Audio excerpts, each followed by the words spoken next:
ఈరోజు మన Amma children's home Gannavaram BKR old age home వెల్దిపాడులో తొమ్మండ్రు డేజీ వైడూర్య గారి వర్ధంతి సందర్భంగా వారి కుటుంబ సభ్యులు మన ఆశ్రమంలో అన్నదాన సేవా కార్యక్రమం నిర్వహించారు.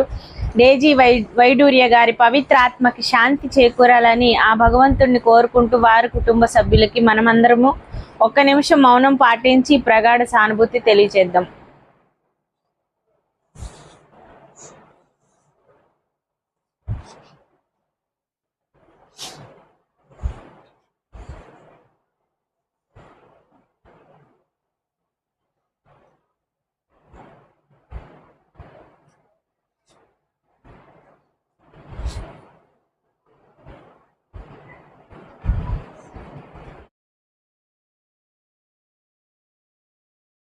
हम वैश्वा